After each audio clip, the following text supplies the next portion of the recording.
Hello, everyone, and welcome to our module on psychotic disorders. Let's start with schizophrenia, which is the classic psychiatric psychotic condition. Schizophrenia is a chronic psychiatric syndrome, and to keep it simple for yourself, you can basically think of schizophrenia as involving three things. First of all, patients with this disorder have recurrent episodes of psychosis. They also have cognitive dysfunction, and then finally, they have something called negative symptoms, which we'll talk about in a minute. In another video, I talk in detail about what psychosis is, but by way of review, psychosis is a loss of perception in reality, and it can occur in psychiatric disorders like schizophrenia, but it can also occur in medical disorders like delirium.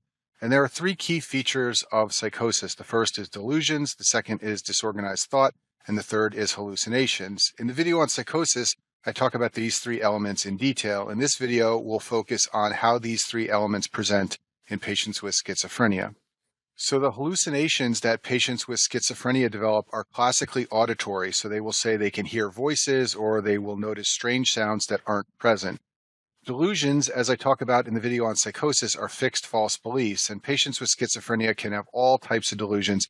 I talk about all the different types in the video on psychosis, but for example, they can have paranoid delusions where they think someone's coming after them. They can have grandiose delusions where they think they're king of the world, and many other types of delusions. The disorganized thought in patients with schizophrenia most often manifests as either tangential speech or circumstantial speech. Tangential speech means changing topics frequently and having difficulty answering questions. When you meet patients with schizophrenia on your psych rotations, you'll find that they're very difficult to talk to because it's hard to keep them focused and answer your questions without going on to other things. Circumstantial speech is very similar. Circumstantial speech refers to long, roundabout answers, and it takes them a long time to get around to answering your questions. So medical students are often asked to take a history of schizophrenics on their psych rotations, and this always proves to be a challenge because you find out that it's very hard to keep them on topic. In addition to psychosis, the second element of schizophrenia is cognitive impairment. Patients with schizophrenia have trouble processing information, they have difficulty paying attention, and in general, they have poor learning and memory compared with normal. And then the final element of schizophrenia are negative symptoms. So let's talk about what that means now. You can break the symptoms of schizophrenia up into so-called positive and negative symptoms. So positive symptoms are abnormal behaviors.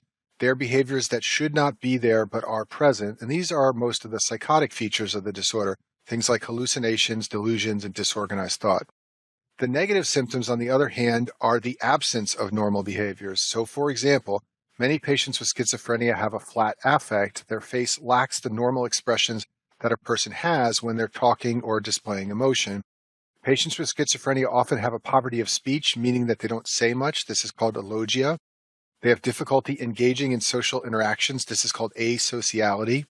They also have avolition, which is a lack of motivation or a difficulty completing tasks. And then finally, they often have anhedonia, which is that they cannot feel pleasure.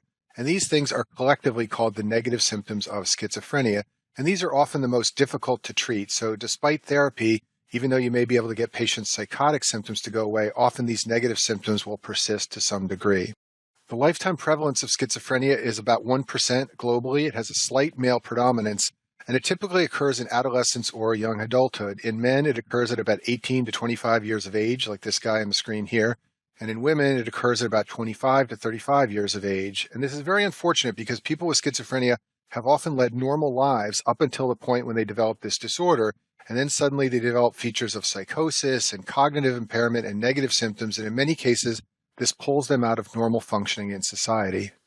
We don't know what causes schizophrenia, but there are some well-defined risk factors. So let's go through that now. First of all, schizophrenia is more common if you live in an urban area or a city compared to people who live in the country or less populated areas. Immigration is a risk factor for schizophrenia. There was a study in the United Kingdom that found that immigrants were 10 times more likely to develop schizophrenia compared to native-born citizens of the United Kingdom. Why this is the case, people do not know. There is a theory that schizophrenia is caused by something that happens at a specific moment when the person is developing in the womb. And the reason for this theory is because there are a number of obstetric complications associated with schizophrenia. In other words, if these complications happen to a mother when she's pregnant, her child is more likely to develop schizophrenia. These complications include hemorrhage, preterm labor, if there's a blood group mismatch between the mother and the fetus, fetal hypoxia, and maternal infection. Cannabis use or smoking pot is associated with schizophrenia, especially if people do this in adolescence. It's unclear whether this is cause and effect or not. It may be that people in adolescence have mild symptoms of schizophrenia and they smoke pot because it makes them feel better. On the other hand, it may be that there's something about smoking pot that leads to the disorder of schizophrenia. If you image the brain of patients with schizophrenia, or if someone with schizophrenia dies and you perform an autopsy, you will often find that the lateral ventricles of the brain are enlarged. The reason for this finding is not understood, but by way of review, these are the lateral ventricles shown in this picture on the screen here, and a classic finding in a patient with schizophrenia is enlargement of those ventricles. Another classic pathologic finding among patients with schizophrenia is abnormalities of the dendritic spines. If you look at this drawing of a neuron on the screen here, this is the dendrite at this end, and the dendrite has these little pokey projections that are called spines. They're small protrusions of neuron dendrites, and they receive input from other neurons at a synapse. These dendritic spines are lost in many brain regions among patients with schizophrenia. Once again, it's not understood how this leads to the disorder, but this is a classic pathology finding in patients who have schizophrenia. You should be aware that excess activity of the neurotransmitter dopamine is associated with schizophrenia. This is the structure of dopamine on the screen here, and there's something called the dopamine hypothesis, which states that too much dopamine activity is what leads to schizophrenia. And the reason for this hypothesis is because dopamine antagonists or blockers are often used for therapy, and they improve the symptoms of schizophrenia. And I talk about these drugs in the video on antipsychotics. You should know that schizophrenia has a high risk of suicide. 5% of schizophrenics commit suicide, and 10% of all suicides occur among schizophrenics.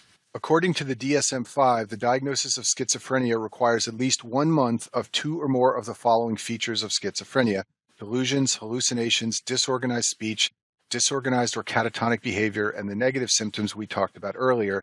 In addition, the patient has to display continuous signs for at least 6 months.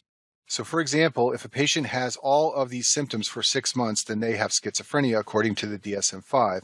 On the other hand, a patient who has only 2 of these symptoms for 1 month does not have schizophrenia unless for another 5 months they display at least one of these features or some other feature of schizophrenia. So they would have 1 month with 2 features and then 5 months with other features. In contrast, schizophreniform disorder is a disorder that meets criteria for schizophrenia, but the duration is less than 6 months.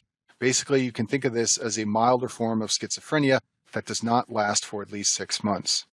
If you want to think of psychiatric psychotic disorders along a spectrum, schizophrenia is one of the worst things you can have. Schizophreniform disorder is a milder version of schizophrenia. And then even milder than schizophreniform disorder is brief psychotic disorder. This occurs in patients who display psychotic symptoms with a sudden onset, but they fully remit within 1 month. This is more common in women. The classic presentation is a woman, and this commonly follows stressful life events. So, for example, a woman who suddenly loses her spouse can become so distressed that she essentially becomes briefly psychotic, but then it resolves within a few weeks. So classic stressful life events are death in the family, a loss of a job, something like this. Schizoaffective disorder means schizophrenia together with mania or depression. Some patients develop both schizophrenia and a mood disorder. And the most important thing to know about schizoaffective disorder is how to distinguish it from mania or depression with psychotic features. In the video on mood disorders, I talk about how some patients with mania or depression develop psychosis. So how do you know if a patient has mania or depression with psychosis or a schizoaffective disorder? Well, here's the trick. In order to have schizoaffective disorder, there must be some episodes of psychosis alone. In other words, some psychotic features that occur in absence of any evidence of mania or depression. The DSM-5 says that patients who have schizoaffective disorder must have 2 or more weeks with psychosis alone, and that is different from mania or depression with psychotic features. In that situation, all psychotic episodes occur in the setting of mania or depression. So here's a possible course of what someone with schizoaffective disorder might look like over a couple of months.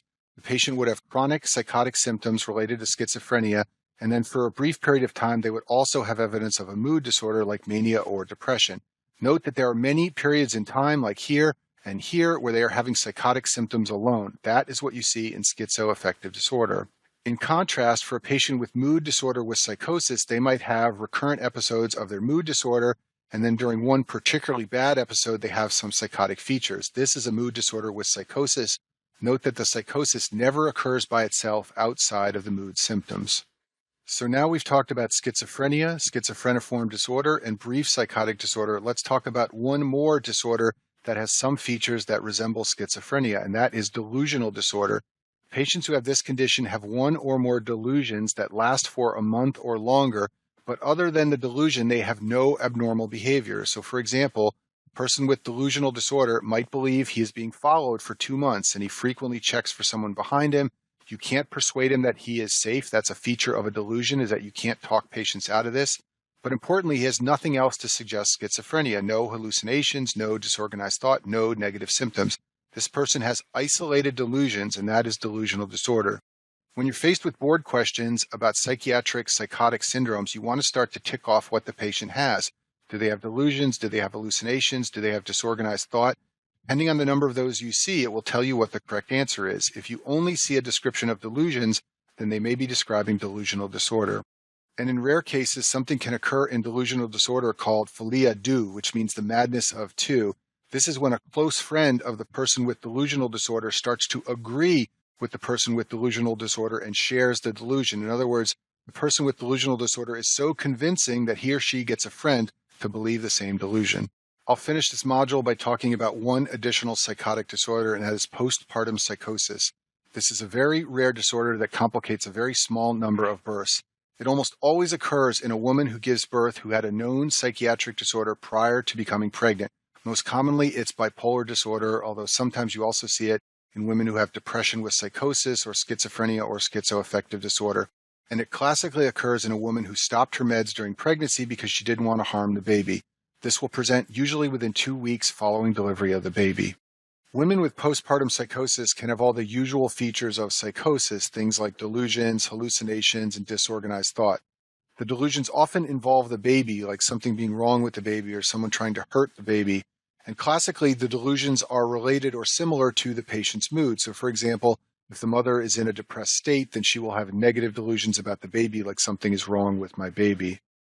Risk factors include a personal or family history of the disorder. As I mentioned earlier, this classically occurs in women who have a known psychiatric condition at the time they become pregnant.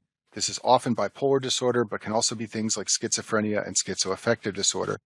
The first pregnancy is a risk factor, and the idea here is that once a woman has had one pregnancy and has not developed postpartum psychosis, then she has declared herself as a person unlikely to get psychosis after delivering her baby. A woman who is pregnant for the first time, you don't know what's going to happen to her, and therefore that's the group where you're more likely to find this condition occurring.